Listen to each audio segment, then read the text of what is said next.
Seja muito bem-vindo, seja muito bem-vinda a mais um episódio do Cerizecast, nosso podcast oficial do Cerize, e hoje a gente vai abordar aqui o tema da propriedade intelectual, né, sobre o mercado de infoprodutos, sobre o mercado de lançamentos digitais e afins. Hoje nós estamos aqui com o nosso host João Doreto. Olá, Thales. Olá, Bruno. Um prazer estar aqui com vocês, receber o Bruno aqui nessa nossa conversa, esse grande especialista em lançamentos digitais. E estamos aqui também com o Bruno Calaza, que além de meu irmão, também é especialista em marketing digital, em lançamentos, para agregar hoje nessa conversa. Bom dia, pessoal. É um prazer enorme estar aqui com vocês, tirar dúvidas, falar um pouco sobre o mercado de lançamentos. Não, lógico, a gente vai falar muito além disso, muito além do que é um lançamento. A gente vai falar como você, que é um profissional dessa área digital, pode se defender, pode se proteger. Logicamente que eu não vou falar isso, vocês especialistas que vão, mas eu vou trazer umas dúvidas bem legais para vocês discutirem aqui entre a gente. Maravilha. Então, para a gente começar, né, a contextualizar, eu acho que é importante a gente especificar, né, esmiuçar um pouquinho o tema dessa nossa conversa. Então, a gente tem propriedade intelectual e lançamentos, né, infoprodutos, mercados digitais. Então, Brunão, vou começar passando a bola para você, te perguntando, te pedindo para explicar um pouquinho mais o que é esse mercado de lançamento, né? O que a gente tem de produtos, como é que funciona esse meio normalmente? Legal. Então, antes de entender o que é o mercado de lançamento, é legal a gente falar do mercado digital como um todo. Ótimo. E que dentro do mercado digital a gente tem englobado uma pequena área que é a de lançamentos. E tem várias outras que a gente vai abordar por cima aqui hoje. O mercado de lançamentos, focado no lançamento em infoprodutos de forma mais objetiva do que a gente tentar abordar como um todo, o mercado de lançamento de infoprodutos é nada mais, nada menos do que a gente aumentar o nível de consciência de uma base de leads, que são pessoas interessadas em um certo tema, a gente aumenta o nível de consciência deles até a gente poder oferecer algo que vai trazer uma solução para essas pessoas interessadas. Isso é o mercado de lançamento de uma forma, logicamente, muito resumida e muito menos complexa, digamos assim, porque, beleza, de forma geral é isso, mas como que a gente vai aumentar esse desejo do lead por isso? Como que a gente vai fazer com que ele deseje tanto alguma coisa a ponto de que a gente ofereça um produto e ele compre? Vender, todo mundo sabe que não é tão simples assim. Acho que um conceito legal, rapidinho, Bruno, é falar para o pessoal sobre o que é de fato esse infoproduto, né? É um curso, é um e-book, o que está enquadrado dentro dessa ideia geral do infoproduto? Legal. Infoproduto, então, nada mais é do que um produto digital. Então, entra e-book, entra mentoria, entra curso gravado, entra aula ao vivo, entra lives. Curso, inclusive, costuma ser bem forte, né? A gente vê bastante curso. Exato. Curso, ainda mais hoje em dia que as pessoas querem um conhecimento que não precisa estar o tempo todo. Preciso estar ao vivo naquele horário, naquele momento. O curso, ele ganha muito por causa disso. Só que as pessoas esquecem que existem outras coisas. Um e-book é um infoproduto. Ou seja, infoproduto nada mais é do que um produto que é vendido e entregue de forma digital.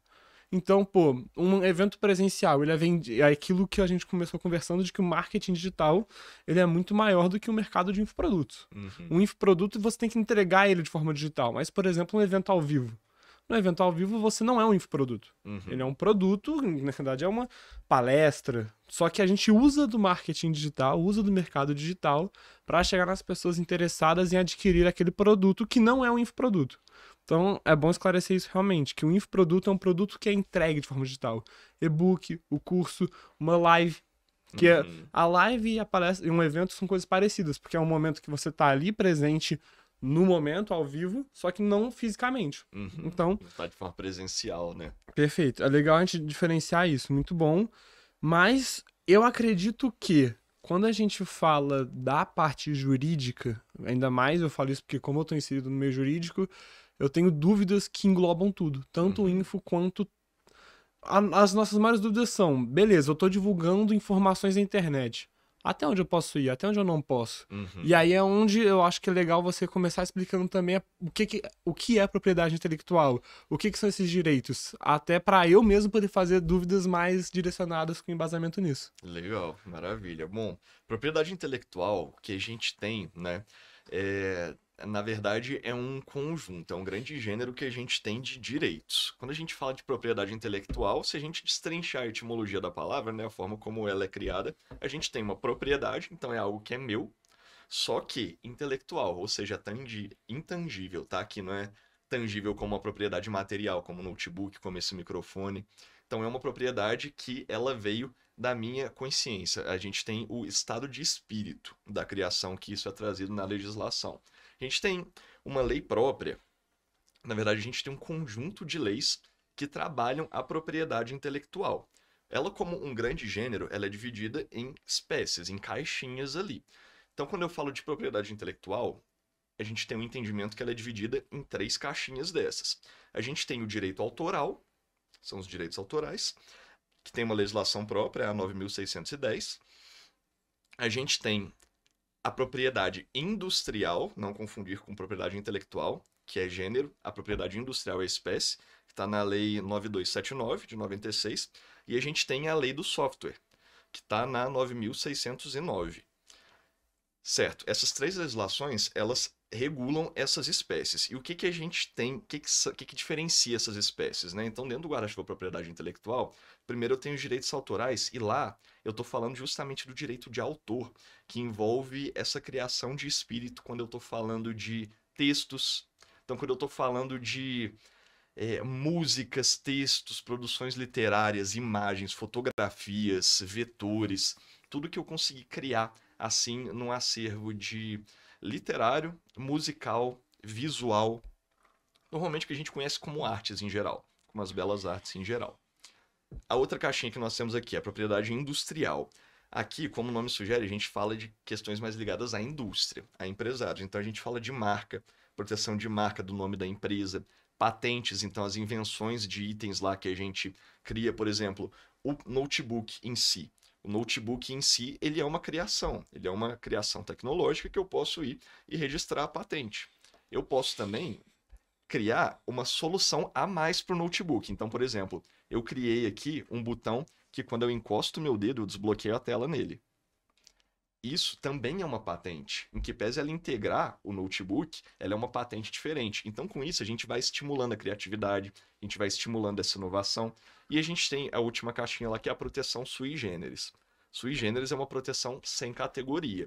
Nela ali, são todos os outros tipos de propriedade intelectual que não se enquadram nas outras duas. Então, eu tenho, por exemplo, cultivares, que são alguns tipos de plantas, algum tipo de desenvolvimento de plantas que eu posso ter propriedade intelectual sobre elas.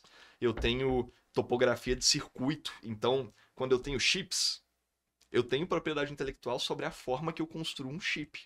Isso existe propriedade intelectual sobre isso. Sobre conhecimentos tradicionais também. Então, questões culturais, questões étnicas. Há também uma questão, vocês já ouviram falar do termo, por exemplo, de apropriação cultural. Sim. Já. Então, isso a gente tem justamente porque determinada propriedade intelectual é nativa de determinado conhecimento tradicional de um povo, de uma etnia, de determinada região. Então, isso tudo são essas espécies que a gente tem para conseguir entender essa abrangência da propriedade intelectual Mas como é um uma todo. dúvida, não existe ainda uma focada no digital? Uma e-mail digital enquadra em alguma dessas ou existe uma? Ó, não existe uma categoria focada para o meio digital e eu acho que não vai existir uma focada para o meio digital. Por quê? Porque assim como todos os outros produtos e serviços, a propriedade intelectual ela é dividida entre eles. Então deixa eu dar um exemplo aqui para ficar claro. Pensa numa garrafa de vinho. Pensamos numa garrafa de vinho. Dentro dessa garrafa de vinho, por exemplo, eu tenho o rótulo dela. No rótulo dela eu tenho uma marca. Eu tenho a marca lá daquela garrafa de vinho. E já estou falando da caixinha propriedade industrial, registro de marca, certo? Eu posso ter uma questão de indicação geográfica. Que isso significa? É uma propriedade intelectual que determinado nome de produto só pode ser associado a determinada região ou a determinado grupo produtor. Eu não posso chamar qualquer vinho espumante de champanhe, porque já teve uma discussão sobre isso, que só posso chamar o espumante, o frisante de champanhe, os vinhos que foram desenvolvidos numa região da França que se chama Champagne. Essa é a indicação geográfica, a denominação de origem que a gente tem.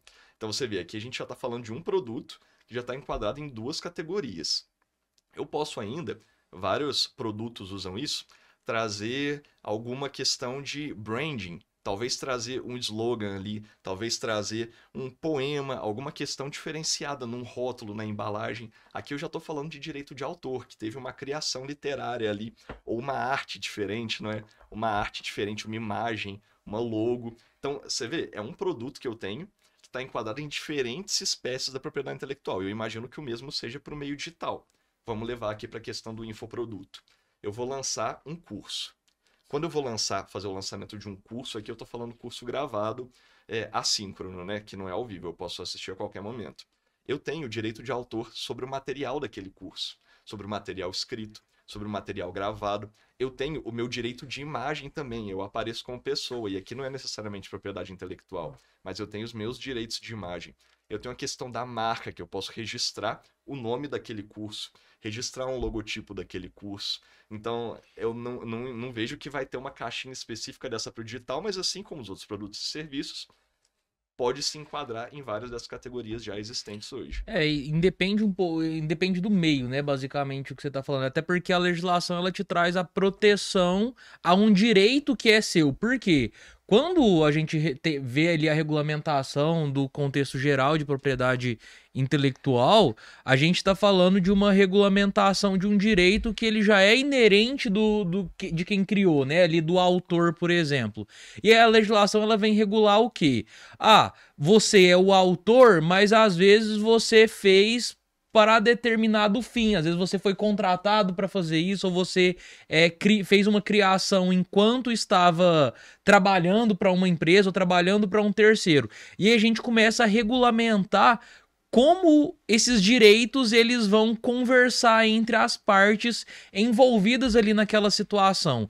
Então, se você criou tirou uma foto, por exemplo, que é ali algo que você criou, você fez, e essa foto ela vai ser utilizada ou num outdoor, ou numa rede social, ou para imprimir um panfleto, independe, entendeu? Do meio que você está utilizando aquela sua propriedade intelectual. O que de fato é importante dentro da legislação é reconhecer aquele direito como de fato seu.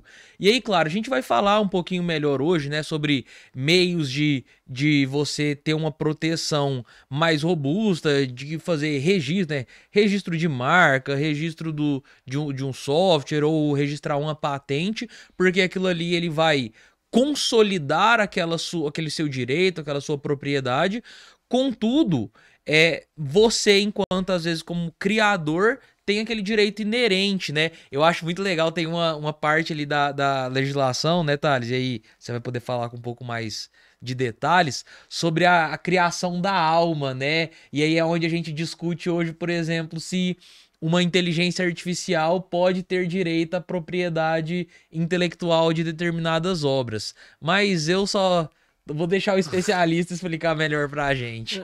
Porque além de ter algumas dúvidas também, tem algumas dicas que vocês já podem dar. Porque faz sentido isso que você falou de que encaixa em outras vertentes. Então, assim, um slogan. Já existe algo para proteger que um slogan é registrado de forma daquela marca. Já existe isso, certo?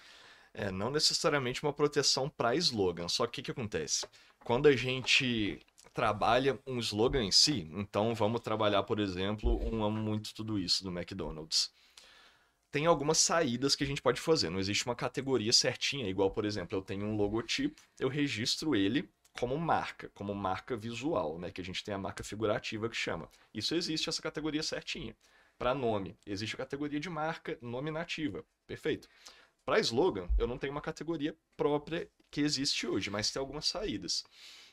Algumas empresas, por exemplo, registram como marca. Se é um slogan mais curto, não é uma frase muito comprida, busca registrar como uma marca mesmo, que aí consegue uma proteção. Agora, quando eu estou lidando com um slogan que não se enquadraria como uma marca, talvez uma frase maior, aí entra num outro conjunto que é muito interessante também, que a gente chama de trade dress. Trade dress, ele é um conjunto de elementos característicos de determinada propriedade intelectual. O que isso significa? De determinada empresa, de determinada operação.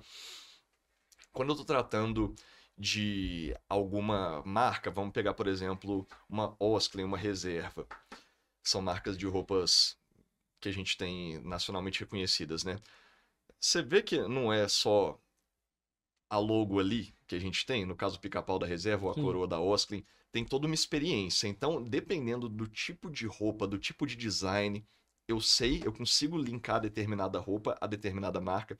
O cheiro, tem o cheiro característico da loja. Não tem necessariamente como registrar um cheiro, mas tem um conjunto de cores, um conjunto de fonte, de letra que usa. Isso tudo integra esse trade dress.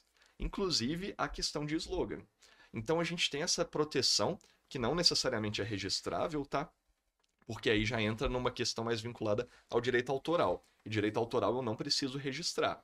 Direito autoral é meu da forma que eu criei. Quando eu criei, ele já é meu. A dificuldade que eu tenho é provar isso depois, provar que eu criei naquilo. Mas aí eu tenho outros meios. Mas eu não preciso registrar para ser válido. Diferente de uma Aí marca, diferente uma de uma dúvida, patente. porque o meio digital ele é muito volátil. Uhum. Então, slogan. A gente não tem slogan. Alguns experts, que são os professores, os donos dos infoprodutos, eles têm slogans. Uhum. Mas, além dos slogans próprios que eles usam incansavelmente, existem slogans, que na verdade não é slogan, Uhum. é o que para quem tá no mercado digital entende como Roma, que é um objetivo final onde a pessoa tem que chegar. Uhum. E aí, por exemplo, do Érico Rocha, que é o principal visão de professor de lançamentos hoje. O dele é pequeno, igual você falou, então talvez até enquadrasse no slogan. Ajuda empreendedores a fazer 6 em 7. Uhum. É pequeno, então talvez pudesse ser enquadrado como slogan. Mas quando a gente fala, por exemplo, de um expert que a gente tem aqui, que é ajuda advogados criminalistas a fecharem clientes e faturarem R$10.000 todos os meses. E aí, Entendi. a gente se sente às vezes um pouco desprotegido, porque do mesmo jeito que a gente pode fazer crescer essa frase e torná-la desejável, torná-la querida pelas pessoas do mercado, se não é possível registrar isso, a gente não fica suscetível a alguém chegar amanhã, um outro advogado e começar a usar isso e eu vou usar a palavra, um termo chulo, mas hypar em cima da gente. Entendi. Olha, esse é realmente um caminho um pouco mais delicado, porque o que acontece? E aqui eu vou até tomar a liberdade de ler da própria Lei de Direitos Autorais, porque também não é necessariamente tudo que eu fizer que vai ter uma proteção intelectual. Não é tudo que eu fizer que eu vou ter direito, assim, de uso exclusivo e impedir que outras pessoas façam, porque senão eu também freio a inovação, eu freio a criatividade. Então eu tenho que ter um limite a isso. Então, a própria Lei de Direitos Autorais, ela fala pra gente ali, artigo 8º, dentre algumas outras opções, mas não são objeto de proteção de direitos autorais, ou seja, não tem direito autoral sobre isso aqui. Ideias, procedimentos normativos, sistemas, métodos, projetos, conceitos matemáticos. Outra, esquemas, planos ou regras para realizar atos mentais, jogos ou negócios. Ó, esquemas e planos e regras para fazer negócios. Outros, formulários ali para preenchimento de informações científicas, formulários em brancos. Ou então, aproveitamento comercial de ideias contidas em obras. Então a gente vê que isso daqui são algumas limitações que eu não posso também trazer todo e qualquer tipo de proteção. Então, nesse caso que você está comentando, por exemplo, sobre um aproveitamento de ideias, sobre uma Roma, assim. Se for algo muito personalizado, muito específico, aí eu posso buscar tentar reprimir aquela pessoa de utilizar, porque realmente ele está mirando em algo muito específico no meu negócio, uma ideia que foi muito particular minha. Agora, uma ideia mais ampla, mais geral, como talvez uma frase de efeito, ajuda advogados contratualistas a alcançarem R$10.000 por mês e terem independência financeira. Na minha percepção hoje, lembrando que percepções sempre são suscetíveis de alteração ao longo do tempo, mas na minha visão hoje, não seria algo que daria para aproveitar como propriedade intelectual, como registrar. Agora, vamos dizer que eu tenho um infoproduto. Essa é a minha Roma. Isso daí é o que eu uso de frase de objetivo. Só que eu também uso um conjunto característico de cores nos meus posts. Eu tenho uma posição na minha foto de perfil que eu tiro uma foto inclinado para frente. Eu tenho determinada forma de comunicação. E essa outra pessoa que copiou a minha Roma, para além disso, ela copia alguns elementos desse. Aí eu já Das começo mesmas a entrar cores. naquela questão de trade dress. Não é que ele copiou só o slogan, que ele se inspirou em meu slogan, não. Ele está se aproveitando de toda uma característica que eu, com nome e reputação no mercado, já construí para tentar fazer algo parecido. Aí sim a gente começa a poder entrar nessa discussão. Até porque daí a gente vai muito para um lado, por exemplo, da discussão de uma concorrência desleal, né? Que é justamente uma pessoa aproveitar de tudo que você construiu, e a gente não tá falando só de marca ou trade dress, é aproveitar realmente desse público, do que você construiu e de forma a utilizar, a enganar esse público consumidor final, se passando ali por aquele meio. Então vamos dizer que o Thales aqui, nosso grande especialista em propriedade intelectual, o Thales começa a vender um curso ensinando advogados, né, vamos dizer, ganhar 10 mil reais por mês com propriedade intelectual, com registro de marca. E aí o Thales, ele tem esse bordão, né, que ele utiliza, essa promessa, e ele tem, como ele falou, o jeito de foto e tudo mais, e eu começo a produzir conteúdos semelhantes, me posicionar de forma semelhante do Thales para enganar o consumidor final, e em vez do cara chegar lá e clicar no link do Thales para comprar um curso, ele vai clicar no meu, mas às vezes até achando que eu tenho alguma associação com o Thales. Isso a gente vê muito, por exemplo, né, em campanhas, em anúncios online, né, Thales? De uma empresa copiar palavras ou descrições que remetem a um produto de um concorrente, mas aí você compra essa palavra-chave ali no Google, por exemplo, e quando às vezes a pessoa entra e procura lá... Vou dar um exemplo bem bobo assim, tá? Vestido florido. E vamos dizer que existe uma marca que seja a mais conhecida do Brasil vendendo vestidos floridos. Mas eu que tô chegando no mercado agora e tô me achando esperto, vou lá e compro no Google a palavra-chave vestidos floridos. A hora que a pessoa procura, ela acha a minha marca primeiro. Ou seja, eu tô utilizando elementos de marcas concorrentes de outras pessoas que construíram isso para desviar a clientela desse meu concorrente e ele vir para mim. Então existe uma proteção por trás disso, até porque a gente não está falando só de uma proteção ao criador, ao dono da propriedade intelectual ali ou ao dono dos direitos autorais.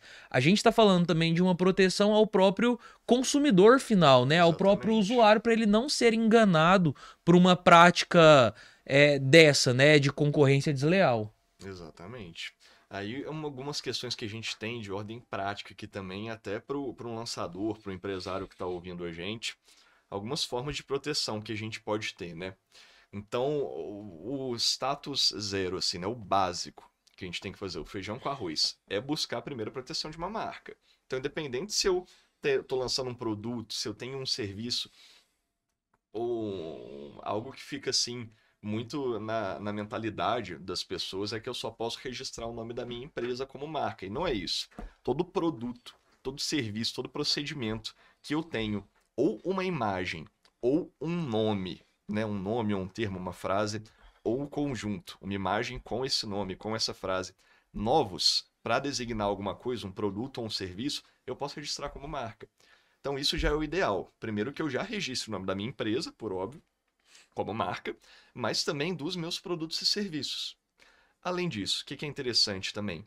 A questão de eu registrar o domínio do meu site. Então, eu comprar o domínio do meu site. Isso não é necessariamente um registro no órgão oficial, mas se eu já tenho ali um nome novo de uma empresa, de uma solução, pode ser interessante eu já comprar o registro dele, o www. Tal, nome da empresa.br, nome do produto, serviço.com.br ou só.com, que com isso eu já consigo resguardar também caso eu queira utilizar esse domínio lá na frente. Então isso também é um ponto interessante. Que mais? Quando eu estou lidando com questão de procedimentos, com questão de processos, essas ideias assim que não necessariamente eu vou ter um registro porque eu não tenho um órgão oficial para isso, mas quando eu estou lidando com direito autoral, não preciso registrar para ser válido. Mas chega lá na frente uma discussão, aí como que eu faço para provar que eu tivesse ideia antes da outra pessoa? Então eu formalizo. Talvez eu traga isso numa ata de reunião assinada com um certificado digital, que aí eu escrevo essa ideia, eu mostro que eu tive essa ideia naquela data, e eu assino com o meu certificado digital, e o certificado digital não me deixa mentir. Aquele documento foi assinado naquele dia, Então, naquele dia, eu já tive aquela ideia. Então, essas são algumas... E isso serve tanto na questão dos infoprodutos aqui, para a ideia do lançamento de um curso, para um material, para uma estrutura, né, um desenvolvimento de um projeto, assim, de lançamento. Sim, a gente Então, vê muito que o pessoal não registra nome de curso, não... Lógico, os grandes, os gigantes do mercado, eles registram, eles têm tudo bonitinho. Na verdade, nem todos também, tá? sim. É, até um bom mercado para ir atrás são pessoas do mercado digital que, por ser um mercado, entre aspas, novo, não... o mundo digital é tudo muito novo. E essa parte de cursos venda de cursos dentro do mercado digital ainda é novo se for comparar com outros mercados tradicionais. E muita gente não faz esses registros. E aí eu já vou até terminar uma dúvida com vocês, para a experiência de vocês, o que vocês vão entender. Mas antes disso, muita gente realmente não registra nome de curso, nome de produtos, porque igual eu falei, tem o curso, mas também tem o e-book. Tem muita, por ser um mercado que é muito, não tem barreira de entrada, que é inclusive uma das propagandas que todo mundo que quer tentar te vender alguma coisa de como começar a mídia digital usa essa oportunidade de ter uma baixa barreira de mercado. Então, pô, se eu quiser hoje eu abro um Canva, escrevo um e-book com o conteúdo que eu tô ouvindo nesse podcast, subo na Hotmart, subo na Qlify, subo na Rubla. Ou peço pro ChatGPT escrever o e-book Ou pra peço mim. pro ChatGPT escrever um book inteiro pra mim, toco o pau, subo e é isso. Dá pra fazer. As pessoas, pô, nem... É um mercado muito novo e por ser um mercado muito novo ainda tem muita... É meio que uma zona de ninguém. Tá Sim. cada vez mais profissionalizando, só que a gente tem essa dificuldade de até o que eu tenho que registrar. E aí entra uma dúvida que eu queria a opinião de vocês, porque eu acho que nesse caso não existe certo e errado. Mas voltando pra parte dos lançamentos... A gente faz aquela semana gratuita, 100% online, gratuita, pica, onde eu vou te ensinar como mudar de vida e ser alguém que vai chegar no nosso objetivo final. Só que essas promessas são voláteis, igual a gente falou da Roma, só que antes da Roma existe uma outra coisa que é o nome desse evento. E o nome desse evento ele é muito mutável, cada vez é um. A gente está passando por esse exemplo hoje, então posso dar com bastante propriedade, e que eu não sei até onde a gente tem que se preocupar. Cada evento, pré-vendas de um produto, a gente tem um nome desse evento. Seja Semana da Advocacia Criminal, seja Semana do Advogado Agenda Lotada, seja qualquer uma outra coisa. Eu tô dando muitos exemplos da área da jurídica porque a gente lança muitos profissionais da área jurídica aqui dentro. Então, o que eu fico pensando? Essa semana gratuita, ela tem um nome. Seja esse, qual desses exemplos seja um exemplo desses que eu dei. E muitas vezes a gente repete esse nome. Então, eu já cheguei a fazer um evento com o mesmo nome mais de 7 vezes. Ou seja, eu tô lá usando o nome de um evento para fazer uma venda. E eu não registrei ele, eu não tenho domínio sobre esse nome específico do evento, até porque um próximo lançamento que acontece daqui 2 meses pode ter um nome completamente diferente. Igual era o caso com o Expert que a gente tinha aqui. Um dos eventos dela chamava O Segredo por Trás da Advocacia Criminal. Isso há 1 ano atrás. E aí a gente mudou para a Semana da Especialização em Execução Penal. E aí fez Semana da Especialização em Execução Penal 1, 2, 3, 4, 5, 6, 7, 8. E aí, nesse 8º, a gente decidiu, não vamos usar esse. Vamos voltar para O Segredo da Advocacia Criminal. As minhas dúvidas são, alguém poderia ter registrado esse nome? E toda a nossa marca que a gente criou lá atrás não registrou e a gente não poderia usar hoje. E a minha dúvida sobre a opinião de vocês. Vale a pena cada evento desse ter que ter o desgaste? Porque, gosto ou não, é uma certa burocracia para registrar o nome do evento, sendo que pode mudar daqui 2 meses ou não faz sentido? Ó, eu vou dar uma opinião rápida aqui e vou deixar o Thales explicar, principalmente essa parte um pouco mais técnica. Mas tem algo que eu, o Thales, a gente no geral ali no escritório leva muito a sério, que é olhar para essas perguntas jurídicas como um parceiro de negócio, né? Porque a gente também não pode, numa tentativa de uma proteção global, numa blindagem global, burocratizar tanto esses lançamentos que às vezes eu até inviabilizo de você ter ali uma praticidade, né? Porque o que você mesmo falou, esses produtos eles são voláteis, uma semana eu lanço de uma forma, na semana que vem eu lanço de outra, e se a gente for querer registrar tudo, proteger tudo, a gente cria esses entraves à inovação que o Thales trouxe. Por quê? Se eu registrei essa marca, eu não vou querer usar ela só uma vez, eu vou querer usar ela de forma recorrente. Então, eu me travo, talvez, no meu processo criativo e nessa expansão. Mas, de outro lado também, não dá para simplesmente você registrar uma só marca e achar que você está protegido para tudo que você fizer, né? Às vezes a gente vê muitas empresas, elas registram o nome da empresa, o nome fantasia da empresa, mas ela tem ali 20, 30 produtos diferentes, produtos recorrentes específicos, mas que ela não registra o nome ou o design desse produto. Mas a primeira pergunta, eu respondi talvez a segunda pergunta, né? A primeira, que daí o Thales vai explicar um pouquinho melhor pra gente, existe o que você pode registrar também, né, Thales? Não é simplesmente falar assim, garrafa de café. Vou registrar aqui, então, a marca que chama garrafa de café e ninguém pode utilizar esse nome mais. E é engraçado que no meio jurídico, fofocas aí, né, do meio jurídico, a gente tem um caso, assim, emblemático de que é uma pessoa que registrou os termos Legaltech e Lawtech, né, que são termos utilizados para se referir às empresas de tecnologia do meio jurídico. Cara, como assim, né? Como que você não trava a inovação desse jeito? Exatamente. Mas fala melhor pra gente, Thales, o que dá pra gente registrar, o que não dá, o que compensa, o que não compensa? Então, vamos lá. Quando a gente está falando, principalmente no meio de infoproduto aqui, de semanas de lançamento, de eventos, isso é um produto. Um evento é um produto. Quem mexe com evento sabe que não importa se é um show, que aí fica mais óbvio o caráter lucrativo disso. Mas também eventos, seja uma semana de conhecimento mesmo, de difusão de conhecimento, ou um evento mais pontual, que a gente também tem o caráter, seja lucrativo direto ou indireto, ou seja, ou eu vou conseguir com a venda de ingresso, de patrocínio, dinheiro ali, ou então eu estou usando aquele evento, aquela oportunidade para eu divulgar um outro produto que eu vou ter lucro com ele lá na frente. Então são produtos. Por isso, eu posso sim buscar essa proteção. Mas o que acontece? Um dos requisitos que eu tenho, principalmente quando eu estou lidando com marcas, e aqui o ideal de produto, se a gente registrar como marca, é a questão da disponibilidade. O que significa, da distintividade. O que significa esse requisito da distintividade? Significa que, quando eu for registrar algum produto, o nome dele precisa ser não óbvio para aquilo. É o que o João estava falando de, eu não posso tentar registrar uma garrafa de café com o nome garrafa de café. Eu não posso registrar um produto, uma garrafa de água, na classe de bebidas com o nome água. Tem que ser diferente. Por isso, por exemplo, a gente tem um caso notório aqui que é a Apple.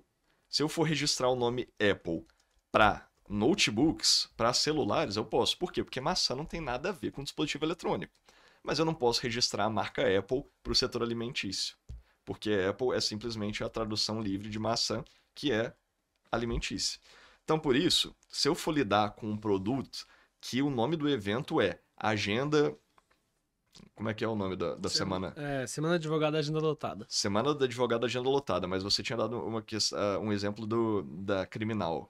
O segredo por trás da advocacia criminal. Segredo por trás da advocacia criminal. Esse ainda tem um pouco mais de criatividade, mas tem um outro, por exemplo, que é a Semana da Execução Penal. Semana do Direito Criminal e Execução Penal. Semana da Especialização em Execução Penal. Por exemplo, isso é um nome completamente descritivo do que eu vou fazer. O que eu vou fazer? Em uma semana eu vou te ensinar sobre execução criminal, sobre direito criminal. Não vejo distintividade nisso, então eu entendo que o INPI ele indeferiria esse registro. Assim como indeferiria garrafa de café para eu registrar uma garrafa de café e água para eu registrar uma bebida. Então, o ponto-chave da propriedade intelectual, e aí vai para marcas, para patentes, para todos os tipos, é eu ter a criação humana. Então, eu preciso ter criatividade. Então, se eu tiver um nome distintivo, por exemplo, método advogado, agenda lotada, né? Semana do advogado da agenda lotada, ou algum outro similar desses. A gente está falando de algo que começa a ter uma distintividade maior. Então, quanto mais distintivo, quanto mais elementos fora da caixinha, né, eu consiga trazer para o nome desse produto, eu consigo aumentar a chance do INPI deferir meu registro. E fazer, tipo, procurar tentar fazer uma marca mista que chama, né? Que Exato. juntar essa frase, por exemplo, com um design específico de como ela é aplicada, isso talvez Aumenta as minhas ajuda. chances de registro. Eu desenvolver uma logo específica para aquele evento, para aquele tipo de lançamento. Então, A própria marca que tá aqui conosco, né, do Cerise Cast que tá aqui, mostra isso, né? Você vê, Cerise Cast. Mas beleza, o cast ele tem todo um jeito de estar ali estruturado, aliado ali com um microfone. exatamente, a nossa logo ali já é uma forma de trazer essa distintividade. Então, a gente trazendo isso, a gente consegue aumentar ou diminuir nossa chance do registro. Agora, beleza, isso eu tô falando em relação a se eu registrar vai dar certo. Só que tem uma pergunta antes. Compensa eu registrar? Então a Boa. questão é a seguinte, né? Se eu for pensar como um parceiro de negócio, eu tenho que pensar no custo que aquilo vai trazer para o meu cliente, tanto custo financeiro quanto custo operacional. E hoje, na realidade de hoje, para eu registrar um processo no um registro de marca, né, um processo de registro de marca no INPI, ele está demorando uma média de 1 ano e meio. Então a gente tem que pensar, será que justifica eu querer investir meu tempo e meu dinheiro para daqui a 1 ano e meio sair a proteção dessa marca? Então talvez seja algo tão ligado ali, tão coloquial na minha operação, que mesmo eu tendo altas chances de conseguir esse registro, pode ser que não faça sentido. Talvez porque eu vou usar esse nome só uma vez, igual você comentou ali, que a gente pode usar um nome diferente para cada tipo de evento. Ou então é um nome desse com baixa distintividade, né? Então só se fosse algo que eu orientaria a buscar o registro, né? Algo distintivo, então realmente um nome que foi fora da caixinha e que eu penso em usar várias vezes, porque se for para usar uma vez e descartar, não tem essa necessidade gritante assim. Mas qual que é o risco? Também em relação a isso. O risco é esse que você tinha comentado, eu ter usado um nome lá antes, né, há algum tempo, eu descontinuo o uso por um tempo, então eu fico ali 1, 2 anos sem usar esse nome, quero voltar a usar, mas alguém registrou nesse meio tempo. Aí a gente tem um problema, porque quando eu tenho registro de uma marca para determinado produto ou serviço, aquela pessoa que registrou, ela tem a exclusividade de uso para todo o território nacional, todo o Brasil. O que que isso significa? Significa que essa pessoa, ela é a única que pode fazer o uso daquele nome, daquela marca, ou seja, nome ou imagem. Então ela pode proibir outros de usarem aquela obra, né, aquela marca. Ela pode cobrar para a pessoa usar aquela marca, então ela pode licenciar, por exemplo, dizer: você quer usar esse nome? Olha só, esse nome aqui é diferentão, eu criei, é a minha criatividade. Você pode usar, só que eu vou te cobrar X. E aí ela pode cobrar o quanto ela quiser, porque a DI é negocial, é contratual. E aí tem esse licenciamento de marca. Ela pode disponibilizar que você use esse nome por tantos reais, ou faça um patrocínio para ela, aí vai uma questão negocial. Ou talvez a pior das hipóteses é você ter que pagar danos ou lucros cessantes pelo uso ilegal de uma marca de terceiro, E né? essa é exatamente a última opção. Você não se preocupe em ver se aquilo era uma marca registrada, você sai usando, você lucra em cima disso, e depois vem o titular, o dono dessa marca, dizer: olha só, bonitão, você usou essa marca aqui para o seu lançamento, só que ela era uma marca registrada minha. Você lucrou em cima disso. Então eu posso buscar ali de você uma compensação por esse uso indevido da minha marca, eu posso buscar ali uma indenização e o pior, eventualmente eu posso configurar até um crime por ter utilizado da marca de outra pessoa e tentar lucrar em cima disso. Então são os cuidados que a gente tem que ter ali em relação a isso. De outro lado, né, Thales, além assim, a gente às vezes pensa muito na proteção. E aí, Bruno, pegando um pouco do que você havia comentado, né? Compensa, eu posso pegar e sair registrando todas as marcas que eu quiser para ficar blindadão, protegida. Às vezes eu penso assim, nossa, hoje eu tô trabalhando com lançamento de produto jurídico, mas eu sei que talvez daqui a um ano eu vou querer trabalhar com o lançamento de um produto, sei lá, de contabilidade. Então eu já vou registrar esse nome desse produto de contabilidade, porque no futuro, daqui a um ano, pode ser que eu utilize. Mas existe a finalidade que você tem que dar para o uso da sua marca também. Exatamente. Porque se você registra e não utiliza, você pode perder essa marca também, né? Pode sim, a gente tem que ter essa questão de fazer o uso dessa marca. E aqui você acabou de me lembrar de mais um ponto que é importantíssimo também. além de eu fazer o uso dessa marca, então se eu fizer o registro para determinada finalidade, eu tenho que usar. Não adianta eu registrar aqui esse copo com a marca Pera, uma marca distintiva. Vou chamar a minha marca de copos, vai se chamar Pera. E eu nunca fabriquei um copo na minha vida, e eu não fabrico um copo ali por 5, 10 anos. Uma pessoa pode chegar depois do prazo legal definido ali e pedir a nulidade daquele registro, porque em que pese você ter registrado, você não deu o desenvolvimento necessário para aquela questão. Mesma coisa para lançamentos. Então, se a gente for registrar, é importante que a gente tenha pelo menos uma perspectiva de uso daquela marca. Tem um caso grande e bem famoso aqui no Brasil sobre isso, e de uma marca muito famosa que é justamente o iPhone da Apple, né? Uma discussão entre a Gradiente e a Apple sobre a marca iPhone. Exatamente, que a Gradiente tinha registrado inicialmente, né? Gradiente, eu nem me recordo se fabrica atualmente mais dispositivos, mas era uma marca realmente muito conhecida para dispositivos eletrônicos, televisões, creio que micro-ondas, e tinha registrado a marca iPhone. Só que nunca veio utilizar essa marca, né? E a Apple veio utilizando, e depois a Gradiente pediu ali uma indenização, a cessação de uso, direito sobre o uso dessa marca. E a gente tem o alongamento dessa discussão da justiça que está em viés de debate aí para definir qual que vai ser o futuro dessa discussão. Olha, levando agora a discussão para um lado um pouquinho diferente, eu vou perguntar pro Bruno, a gente vai fazer uma inversão, assim, eu quero ouvir um pouquinho o Bruno falando da realidade disso e depois o Thales, porque é o seguinte, eu sei que quando a gente tá montando um produto digital, por exemplo, principalmente quando você tá começando, você quer jogar o custo lá para baixo, né? Gastar o mínimo possível. Então você procura utilizar imagens, entre aspas, gratuitas que estão disponíveis ali no Google. Você joga lá um vetor de tal coisa, né? Imagem PNG. Imagem PNG. E aí você simplesmente dá um Ctrl+C e joga isso na sua arte. Usa de um jeito aqui, usa de outro jeito ali. E eu queria ouvir o Bruno falando um pouquinho sobre esse processo criativo e como que as pessoas fazem. Por quê? Tem um caso lá do escritório que a gente cuidou há pouco tempo atrás, inclusive o Thales capitaneou e a assessoria, ele vai poder falar melhor pra gente daqui a pouco, de um prejuízo causado por causa da foto de um pão de queijo. Você consegue imaginar uma coisa dessa? Caraca. Ainda mais em Minas, né, cara? Um prejuízo por causa de uma foto de um pão de queijo em Minas Gerais. Mas o Thales vai explicar um pouquinho melhor, mas eu queria ouvir um pouquinho sobre esse processo criativo e como que hoje em dia se dá realmente essa criação de novas imagens, divulgação e tudo mais. Legal. Então, depende muito, porque tudo começa lá atrás quando a gente usa... Eu vou usar os termos aqui, eu vou falando. Provavelmente não são termos difíceis, mas pra quem tá fora do lançamento, talvez não encaixe a narrativa como toda, e vocês vão me pausando se tiver alguma dúvida. Tranquilo. Mas tudo começa lá na concepção, quando a gente vai fazer uma concepção de todo que vai ser a narrativa de lançamento pra cada uma das etapas. Então, igual eu falei, na hora que você me pensa o segredo por trás da advocacia criminal, você já pensa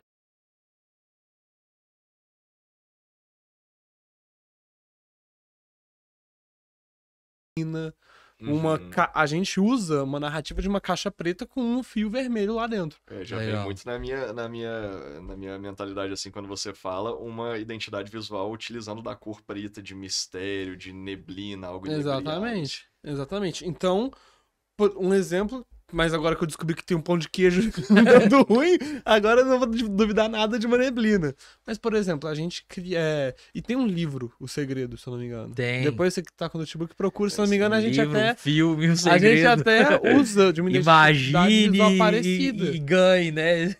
A força do pensamento. Exatamente. E eu não sei se isso tem um problema, por exemplo, porque são duas coisas completamente diferentes. Tem lá o filme e a gente trouxe uma identidade visual semelhante, porém diferente, e com uma narrativa diferente, com um propósito diferente, e não foi nem com o contexto do livro ou do filme, que eu não mas conheço. tem aquele negócio que a gente tava falando agora, né? Por exemplo, segredo, não é uma palavra, né? Como é que você vai registrar? Ninguém vai poder utilizar mais segredo. Mas, por exemplo, o segredo, ele tem toda uma marca, né? Acho que é meio que um círculo, assim, e aí é como se... Sabe aqueles... Não é carimbo, mas aquele negócio de cera, tipo um carimbo de cera que o Aham. pessoal fazia antigamente. Para aplique de cartas, né? Isso. Aí, pelo que eu me Bração, lembro quase. aqui na cabeça, a logo deles era tipo isso, sabe? Aquele carimbo de cera com os segredos, assim. Então, tem todo esse contexto do nome junto com como a marca é construída. Aí sim, isso é protegido, mas se ninguém puder utilizar mais segredos, os Mas, fofoqueiros estão Então, o nosso... ferrados. Ah, é até uma dúvida boa de eu perguntar. O nosso segredo tem um símbolo de carimbo diferente do deles. É um símbolo de carimbo, mas é diferente. A fonte é completamente diferente. O intuito final é completamente diferente. Então, assim, a única coisa que a gente tem de semelhante, o símbolo do carimbo e o primeiro nome, porque o deles que eu tô vendo aqui é só The Secret. Uhum. Então tem até o D antes, que também eu descobri que isso faz uma diferença, você colocar artigos definidos, indefinidos, e essas pequenas palavras que às vezes a gente não dá tanta importância, mas... Aquela Distintividade. distintividade que o Thales estava Aí, ó, comentando. já né? tem trava-língua no meio também, já Já. é jurídico e trava-língua. Mas, Exatamente. então, isso é uma coisa interessante de ser debatida, porque a gente trouxe o conceito disso, só que completamente diferente. E aí eu não acho que, até saindo de uma forma jurídica, indo para uma coisa ética que você falou, que tem aquela competitividade legal, quando a gente tenta se apropriar de um conceito para realmente pegar o público dos nossos concorrentes. Não foi isso. Uhum. Foi uma ideia de, cara, uma narrativa legal que vai se encaixar. Então, tudo isso que você perguntou começa lá na concepção do lançamento, que é isso Uhum. tudo antes de você começar até uma fase O de processo captação. criativo inicial, né? E aí, como que funciona isso? Cara, você coloca 3, 4 loucos dentro de uma sala, deixa eles saírem na conversa e, cara, vai ser alguma coisa de lá. Aí tirando o anglicanismo, né? O toró de ideia. É, Toró de parpite. Toró de exatamente, barbite. exatamente. Então, assim, a gente não tem muito não existe um jeito certo e jeito errado É um de definir roteiro, né? De É. criação. É ba- Realmente é. É basicamente, você coloca o que a gente chama de estrategista, e às vezes pode até vir um copywriter ou o lançador do projeto, você coloca eles na sala e fala assim, gente, o gestor de projetos fala, eu preciso de um lançamento na data X. E eles vão te dar qual a narrativa, qual a concepção, qual o conceito, qual a identidade visual que deve ser seguida. Então, toda a nossa criação começa nisso, e pelo que vocês me falaram, pelo que já deu para entender dos conceitos de propriedade intelectual, eu não acho que valeria a pena uma coisa que a gente vai talvez trocar daqui 4 meses, sendo que pelo prazo da propriedade intelectual nem seria aceita.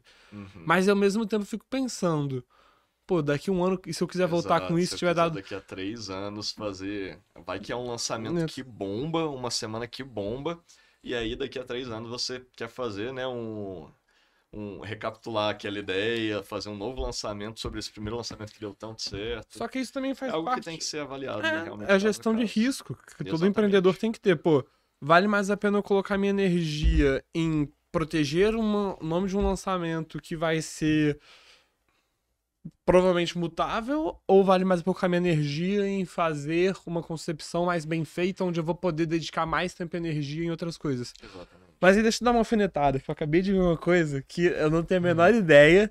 E não, a gente vai alfinetar umas galeras grandes, você vai precisar pegar 2 cadernos aí em cima. Porque você falou dos termos. Existem coisas, por exemplo, mundo. Sim. Mundo é uma palavra que você não pode registrar isso. Teoricamente. Depende para qual produto que eu vou registrar. E Perfeito. qual mundo, né? Mundo de quê? Pode ser um. Perfeito. Então, ó, pega aqueles 2 cadernos ali, só pra gente usar como exemplo. Pode? 2 cadernos. Mundo paralelo. Não, o da esquerda e o da direita, lá do ao vivo. Paralelo. Me parece aí pra eu mostrar. e o movimento. Porque você falou dos termos que são. Eu não vou lembrar o termo que você falou. Distintividade. Distintividade, que, por exemplo, mundo paralelo. Uhum. É um termo que, assim, eu posso registrar um produto com isso? O mundo paralelo. Uhum. É possível registrar um produto com isso? É possível registrar, tranquilo. Não daria para registrar se a gente fosse falar da questão da distintividade. Eu não posso buscar registrar um planeta com o nome mundo. entende? Mas. Só que eu não tenho nem produto, serviço, planetas, né? Pelo menos hoje não tem lá na lista do INPI. Pode ser que daqui a pouco a gente tenha aí um comércio paralelo de planetas, vai entender. Só que. Deixa eu. E só para complementar, mas é também como que esse produto ele vai ser utilizado, né? Que eu acho que é o caminho que você estava falando. Então, por exemplo, eu tenho uma marca de cadernos que se chama Mundo Paralelo. Só que, por exemplo, o Mundo Paralelo, se a pessoa só produz caderno com essa marca, se ela registrar mundo paralelo para produção de roupa, por exemplo, e não utilizar, é aquilo que a gente estava falando, que ela perde o direito de utilizar, às vezes, essa marca. Exato. E o que é um ponto, o que é um ponto interessante aqui, exatamente nessa questão que você entrou. Aí é importantíssimo. Mundo Paralelo é o que? É um evento? É o evento do Érico Rocha. É um evento. Então vamos lá. Eu tenho uma classe de serviços ali que é para congressos, feiras, workshops. Perfeito. Então eu registrei lá Mundo Paralelo para eventos, para workshop. Só me preocupei em registrar nessa classe, porque eu tenho 45 classes hoje de produtos e serviços, dentre alimentício, serviço em geral, tal. Então registrei só para eventos. Se eu pego, faço esse mesmo caderninho aqui, não me preocupei em registrar na classe de produtos de papelaria. Fiz meu caderno para divulgar lá no meu evento. Só que outra pessoa já tinha registrado o Mundo Paralelo na classe de cadernos. Mesmo eu tendo registrado a classe antes de eventos e workshop, ele pode buscar a apreensão de todos esses produtos caderno, pode buscar uma indenização, porque eu estou usando indevidamente a marca, em que pese eu já ter registrado a Mundo Paralelo, eu não registrei para caderno. Outra pessoa fez. Então eu estou usando indevidamente essa marca em cadernos, em artigo de papelaria. Mas isso uma coisa... tiver registrado a logo? Eu registrei a logo Mundo Paralelo. Aham. Ele pode fazer a aplicação, você né? ainda tá vinculado ao produto que você estiver fazendo, né, ali. É porque, na verdade, independente se é logo, se é nome ou se é logo e nome, aqui, na verdade, a gente tem uma figura mista, porque a gente tem uma logo que não é só uma imagem, é uma logo com nome, certo? Pode ser mista nessa forma, a logo é o próprio nome, só que eu consigo ver, ou pode ser, por exemplo, uma logo que é só uma imagem, certo? Nesse caso, como eu estou lidando com um nome, se outra pessoa tiver registrado a marca Mundo Paralelo, independente da imagem, independente da logo, mas Mundo Paralelo para caderno, aqui a gente tem um conflito. Entendeu? Aqui e ele não poderia entrar, ó, agora eu vou dar uma de marqueteiro. Mas só antes de você falar, Bruno, só porque é uma informação que eu acho que é bem importante. Quando a gente vai olhar para esses registros de marca, a gente tem que tomar um cuidado grande também, que a proteção, ela não é só, a gente já falou isso, mas reforçando, a proteção ela não é só pro proprietário da marca, ela é pro público consumidor que essa marca vai atingir. Então a gente não está falando de uma proteção somente exatamente a como está escrito ou desenhada a marca. A fonética também, por exemplo, ela é protegida, o contexto que essa marca utilizada é protegida. Por exemplo, você falou que esse é um evento de lançamento do Érico Rocha, né? O Mundo Paralelo. Existe um festival de música eletrônica muito famoso que acontece todo ano, há vários anos, chama Universo Paralelo.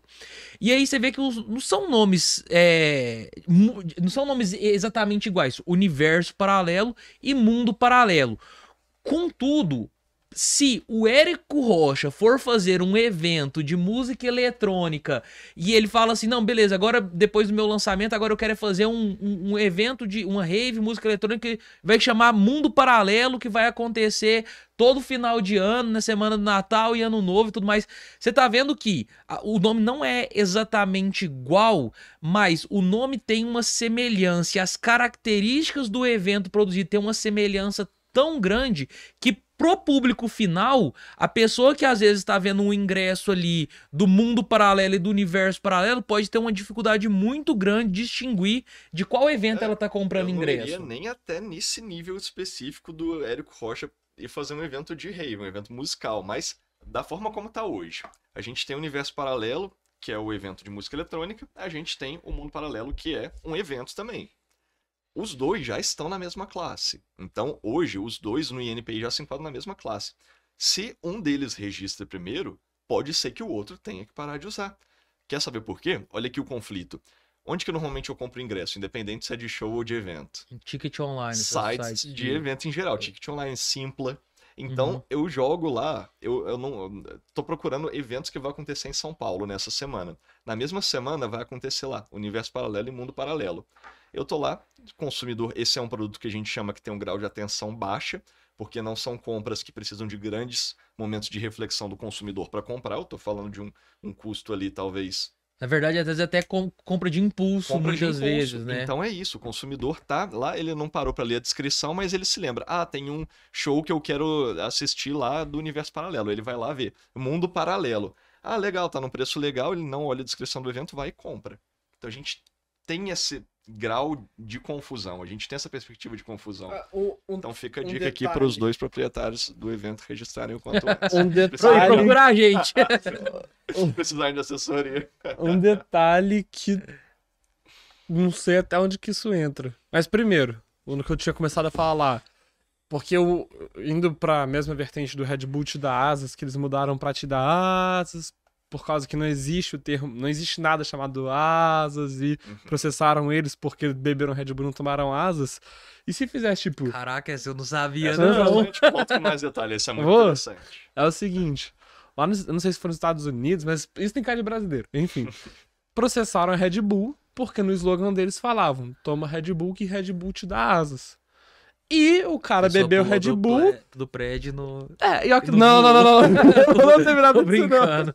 Mas olha que loucura. O cara bebeu Red Bull, não criou asas nele e ele foi entrar com processo contra a Red Bull, falando: cara, eu fiz o que vocês falaram e não aconteceu o que foi prometido, de me dar asas. Meu Eles Deus. entraram com um processo, teve uma ação coletiva com base nisso.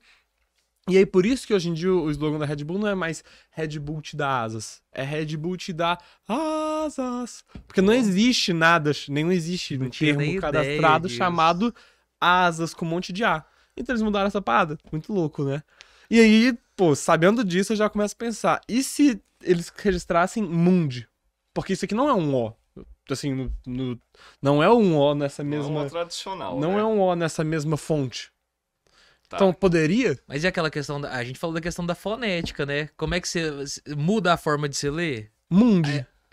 O O desse jeito você vai ler Mundi? Não, não, Qualquer- é porque não existe disso. Aqui não é um O, isso aqui é um símbolo, entendeu? Mas ainda assim, uma coisa Aí é que uma dúvida. uma questão que a gente tem também é a gente falou da distintividade, que a distintividade é uma coisa ter a ver, o nome ter a ver ou não Ah, com o produto. perfeito. Tem a outra coisa, um outro requisito que se chama disponibilidade. Qual que é a diferença? Distintividade já está superado. Não posso registrar maçã na classe de alimento, não posso registrar água na classe de bebida. Agora, questão da disponibilidade, como é que funciona? O João já deu um overview aqui para a gente da questão da fonética.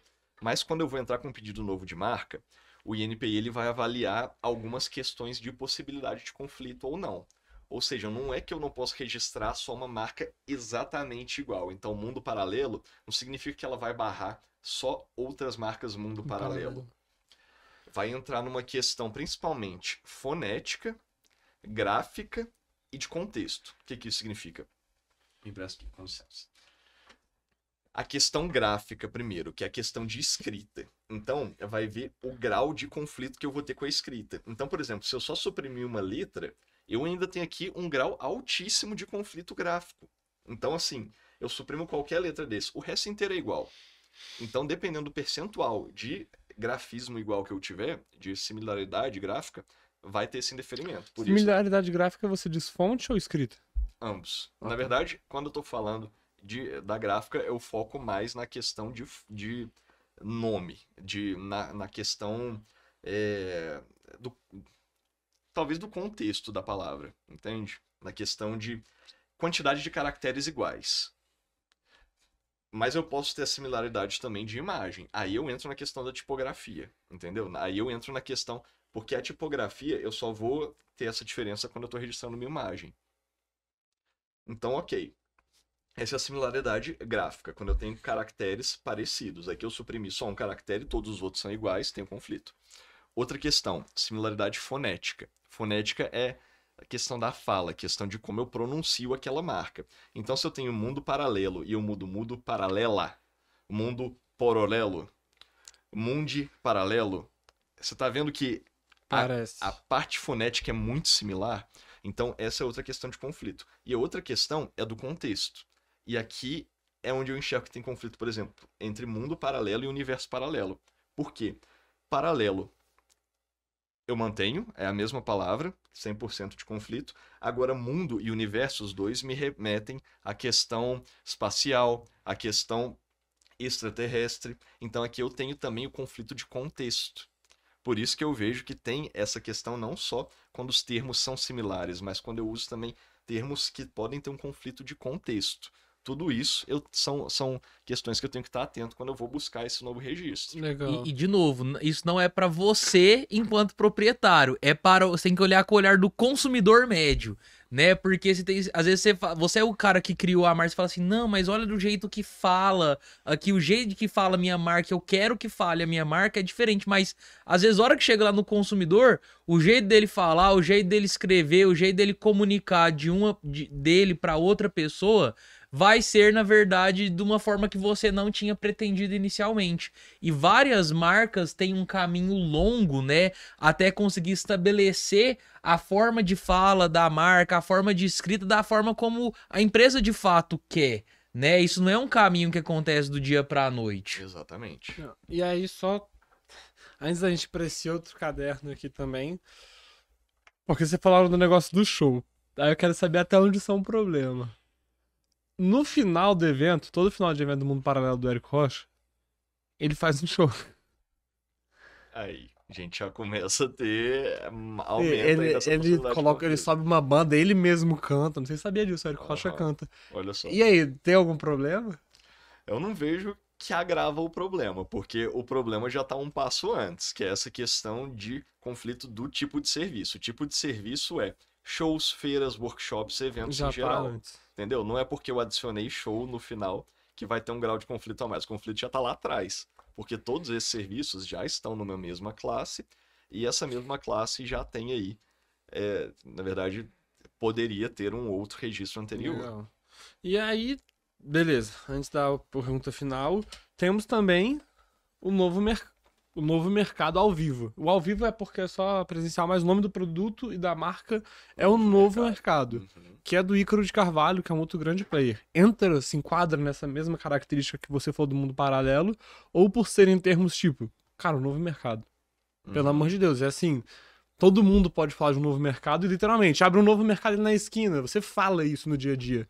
E se enquadra na mesma coisa, questão do mundo paralelo? Muito bom. Olha, nessa questão do novo mercado, aí aqui a gente teria que ter. Iria da análise pessoal do julgador do INPI. Porque o que acontece? Todo processo que eu vou entrar no INPI, eu tenho que obedecer requisitos básicos, a gente já conversou aqui alguns deles, não vou me alongar em outros para essa conversa, mas uma vez que eu preenchi todos esses requisitos básicos, eu passo para uma primeira etapa, que é exame formal, ou seja, preenchi os requisitos. Isso costuma demorar ali em média 1, 2 meses quando eu entro com pedido de registro. Tá tudo ok com a documentação, tá tudo ok com o pagamento das taxas do INPI e cumprir esses requisitos básicos, ele vai seguir para fila de análise de mérito. E é justamente nessa análise de mérito que a pessoa do INPI vai verificar com mais propriedade. O julgador ele vai verificar se entende que aquele nome é registrável ou não. Nesse caso, passaria por um exame subjetivo dele, ou seja, iria do entendimento do julgador. Meu entendimento pessoal. Acho perfeita a colocação que você fez. O novo mercado. Poxa, qualquer produto, qualquer serviço pode ter um novo mercado. Então, para mim, na minha visão pessoal de hoje, falta distintividade nesse termo. Não poderia registrar isso para algum produto ou serviço. Mas, se a gente olhar com atenção, ali tem, para além desse nome, tem uma logozinha. Tem uma imagenzinha com uma logo ali. A gente tem aqui, ó. Então, essa logozinha, ela sim eu posso buscar o registro, tá? Posso buscar o registro também dessa marca mista. Então, posso buscar o registro desse logozinha mais escrito o novo mercado. O que acontece nesse contexto? O INPI ele pode registrar a marca completa e embaixo ele faz uma observação, sem direito ao uso exclusivo do nome o novo mercado. Então fica registrada a logo da pessoa. E provavelmente é isso que aconteceria, né? Provavelmente isso é o que aconteceria. Fica registrada a logo, fica ali registrada a logo completa, inclusive com o nome, só que uma observação ali embaixo sem o uso exclusivo do termo o novo mercado. Mas, além de garantir a exclusividade para o uso dessa imagem, da logo da pessoa, também fica ali mais um registro de que ela buscou a anterioridade para o registro desse termo escrito. Legal. Então, se algum outro player tentar fazer um evento com esse nome um evento similar, um evento com o mesmo público, aí eu já tenho uma prova para mostrar essa infração ao trade dress. É sempre muito contextual, né? Por exemplo, só pra gente fechar essa última análise, porque eu queria dar um exemplo aqui interessante, que é o seguinte. Novo mercado. Existe um segmento, por exemplo, de investimentos dentro da B3, né, que é a Bolsa Brasileira, que se chama Novo Mercado, que é justamente voltado para uma segmentação específica de empresas para você fazer o investimento. Aí vamos dizer que um assessor de investimento, né, a gente vê muito assessor de investimento hoje, vai abrir uma empresa que se chama Novo Mercado Investimentos. Muito provavelmente, pela aquela questão que a gente conversou da possibilidade de causar confusão ao público consumidor final de qual que é o produto ou serviço que ele de fato está contratando, muito provavelmente, possivelmente numa análise subjetiva ali do INPI, essa marca não fosse aprovada. Por quê? É uma empresa de investimentos que está com o nome de um segmento específico de investimento da Bolsa Brasileira. Exatamente. Então pode criar um conflito muito grande na cabeça do consumidor final ali. É isso. Entendi. E aí, é porque é uma dúvida sincera que eu tenho de Mundo Paralelo, pra mim foi uma das melhores narrativas que existem do Érico. Eu aplaudo ele até hoje, porque não sei se foi ele quem pensou nesse nome, mas pra mim é o melhor jeito de explicar realmente o que o pessoal do digital vive, que, cara, é um mundo paralelo. As coisas que acontecem aqui, o jeito que a gente trabalha, tudo, enfim. E a gente mesmo vive dando esse exemplo. Quando chega alguém de fora, a gente tem que explicar o que é o digital e tudo mais. Ou até mesmo quando a gente vai falar com conhecido, a gente fala, pô, a gente realmente vive um mundo paralelo. E a gente não usa pra se referir, às vezes, ao evento, ao Érico e tudo mais. E, por exemplo, eu tô em um podcast, eu quero explicar pra alguém o que é o mundo digital. O mundo digital é o mundo digital. Eu falo as mesmas coisas que o Érico Rocha fala que é o mundo digital, porque é o que é. Que é um jeito de vender infoprodutos e outros serviços através do marketing digital. E me refiro a isso como, no final, a gente realmente fala, pô, a gente vive um mundo paralelo mesmo. Pode? Então, é a questão que a gente está entrando aqui. Por exemplo, aqui nesse episódio a gente tratou de diversas marcas, de diversas questões. Tratamos do próprio mundo paralelo, tratamos da Osklin, da reserva. E aqui, qual que é o cuidado que tem que ter quando está produzindo essa mídia? Você não pode se referir a essas questões com perspectiva de buscar uma lucratividade direta em cima disso. O que significa? Eu não posso tentar dizer que esse episódio teve um patrocínio de alguma dessas marcas, certo? Sendo que não teve. Ou então, tentar dizer que eu estou oferecendo algum produto ou serviço em nome dessas empresas, violando assim. Ou, por óbvio, fazer alguma menção que desqualifique elas, então gerar algum dano à imagem. Esses são os cuidados que eu tenho que ter. Porque, primeiro, se eu estou fazendo alguma questão comercial para algum produto ou serviço, né, alguma marca registrada dessas empresas, eu estou violando um direito de marca.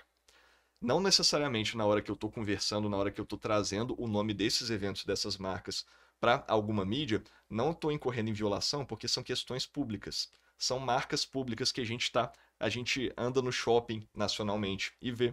Aqui eventos comuns para o meio de lançamento. Então são questões notórias que a gente tem. São questões de conhecimento público.